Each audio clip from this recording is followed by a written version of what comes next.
Hello, YouTube. This is Uncle Barrett tuning in with you today. Just doing a little bit more brain dumping. Kind of wanted to get my thoughts. There was a couple of people that I've been conversing with online recently about whether hell was real or whether a man has a soul or not. So I decided to make a video and give my one of my testimonies about my near-death experience. So basically, I was going to work one day. I was a groundskeeper, and I won't give the name of the company because honestly, I'm not really trying to, you know, shame anybody or bring any type of negativity that way. It's not what I'm looking for. I'm just trying to get my side of the story, a point across. So yeah, I was a groundskeeper at an apartment complex for a little bit, not long, maybe like 3 or 4 months. And, you know, I got sick. I basically arrived to work one morning and everything seemed normal at first. And I got out of my car, and all of a sudden, I got extremely just dizzy. The only way I can kind of describe is that it felt like, if you ever been just drunk before, it kind of felt like that. But, obviously, I wasn't drinking or anything. And all of a sudden, I just couldn't keep my balance. I got out the car, and I was kind of waving around back and forth. Um, got really dizzy, really sweaty. And I just couldn't keep my balance. Eventually, I started kind of walking towards my boss's uh, apartment complex because she worked there and she also lived at that particular complex. But I called her first because one, I thought she was my friend, and B, I thought I mean, I need help, and you're like the closest one to me. Well, she decides, she texts me back and she's basically ignoring me and saying that she's busy or whatever. And by this point, I'm like throwing up and like it got bad. I've never been that sick before in my life. Just, brought me down to the ground. I was very weak. Just, it was just a really bad like scenario. And then basically at one point while I was throwing up, um, I felt my I felt like it felt like my soul or spirit was about to come out of my forehead, like in the front part of my face. I felt myself coming out of my body, like it was leaving. Now, when I felt that, I knew I was dying. I never experienced that a day in my life because it felt like me coming out of my body. It's the only way I can describe it. I've dealt with different spirits and demons and stuff, and it always felt like they were leaving me, but it didn't feel like me. It always felt like something else was leaving me. But in this particular case, I felt like my being was leaving out of my body. And so I started to panic a little bit because it was one of those situations where if I'm dying and I knew that God was real, I knew I wasn't ready to go meet him. I felt like it wasn't my time, and I felt like I still need to do some things or get some things right about myself or whatever. And so I literally, I had no idea what was making me sick. I mean, COVID was going around pretty bad, but, was kind of, dwindling off a little bit. But in my mind, because I didn't know what it was, all I said to God was, I said, God, whatever this is, you are bigger than it. You're just bigger than it. And I'm asking you to spare my life if it's in your will.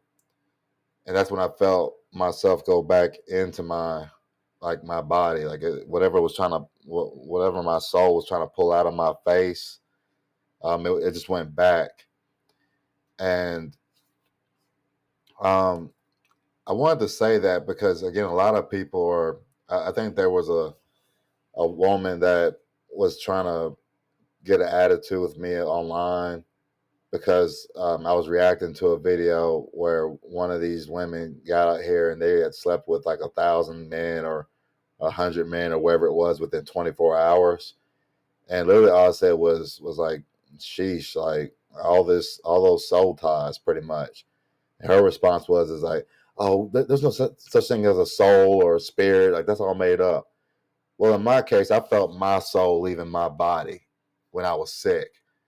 Um, the other thing that I wanted to say was we have to be really careful about who we trust, who we call friends, who, if we get a job with somebody, like who we're basically associating ourselves with.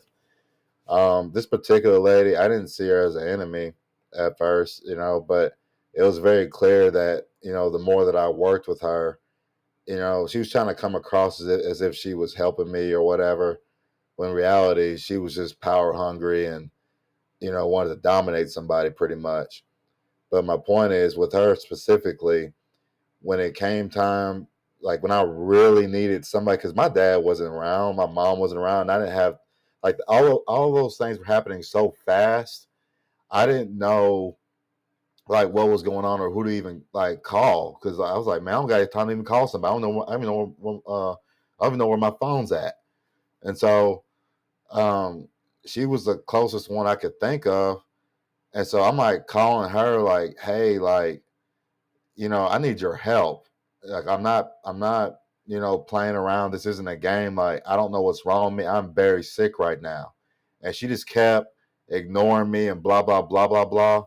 And then my direct manager came and, he's kind of looking at me like, oh crap, like, what am I supposed to do? I'm like, am I like, call somebody, ambulance, whoever you need to call, or, help me. I mean, he kept asking me if I wanted to, get an ambulance. I'm thinking like, man, I don't really have like insurance like that right now. And so he offered to take me there, but I guess he changed his mind because I was throwing up so much. So he decided to call the ambulance or whatever, and that's fine. But my point is, with my boss slash one of my associates I used to work with, she wasn't a friend, not at all. Like true friends don't do that. They don't just ignore you when you're like, "Hey, I need your help." You know what I mean? I was like right outside of her apartment complex. She could have froze whatever it was she was doing, waking up or whatever, and come see about me or something. And so basically, they took me to the hospital, and they gave me like a COVID test. It said that I was very dehydrated, which I worked outside. It was during the summertime, and I drink water, but I don't drink water as often as I think I should, just because when I'm working, I don't want to keep going on bathroom breaks so much. That's just me personally. But um, when they took me to the hospital and gave me like, they didn't really give me like the real COVID test. It was more of like I don't know, like the weaker version or whatever. I don't know what it's called. But and my mom thinking like, I'm already in the ER, just give me like the real test, because their version came out negative. They said I didn't have COVID. Well, I still didn't know what was wrong with me because I just drank fluids, but I basically took off work for, I don't know, like a week and a half, 2 weeks or something like that. I can't remember how long it was. But my boss, the same one that ignored me, kept being like, "Hey, when you come back to work?" And I'm like, and my mom thinking like, "I don't feel like doing anything for you.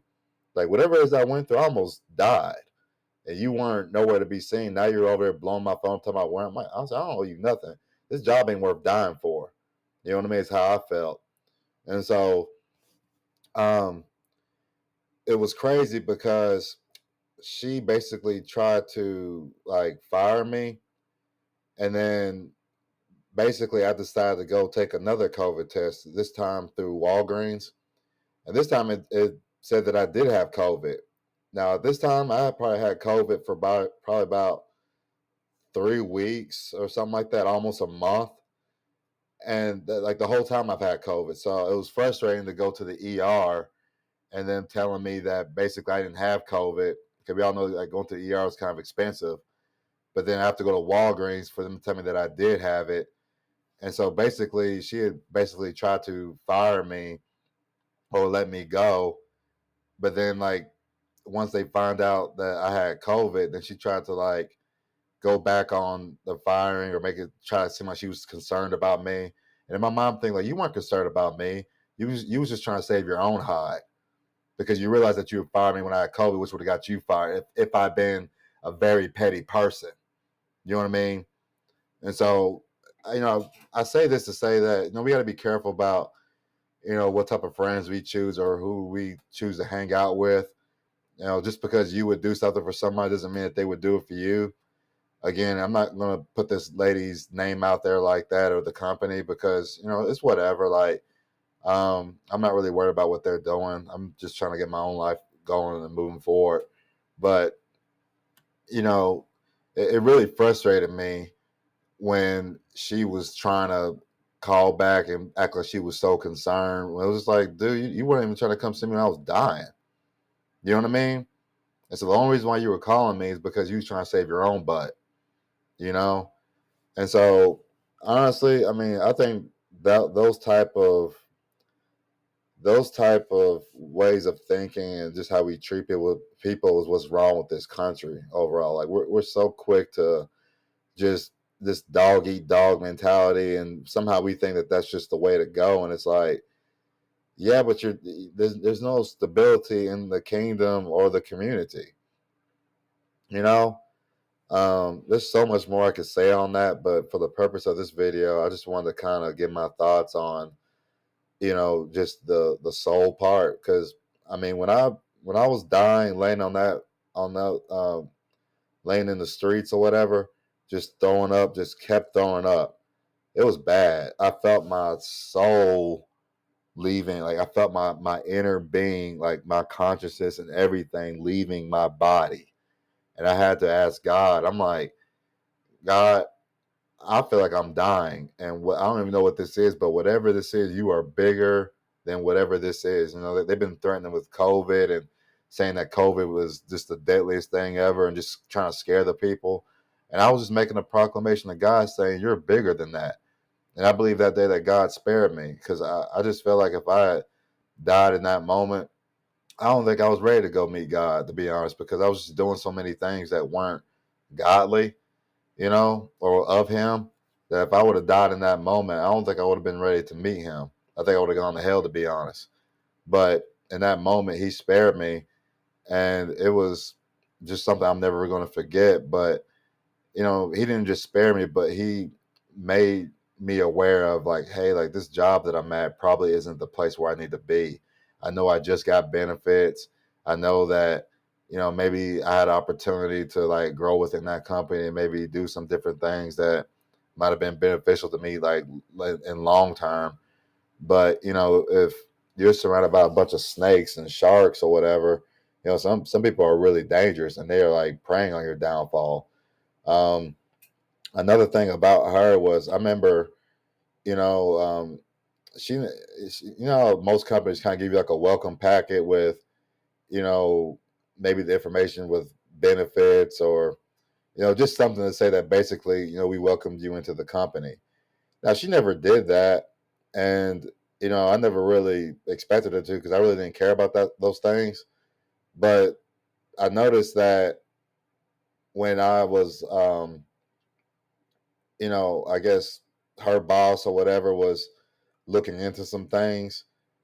She tried to cover her tracks real quick and just kind of threw this basket at me with a bunch of stuff in it, like here, thank you. You know what I mean? I'm like, okay, you know what I mean. Her problem was is that she was a woman in a position of leadership, and she always tried to say that I would never talk back to my boss this way or this way, and I'm like, well, I would never treat my employees this way. We're both grown.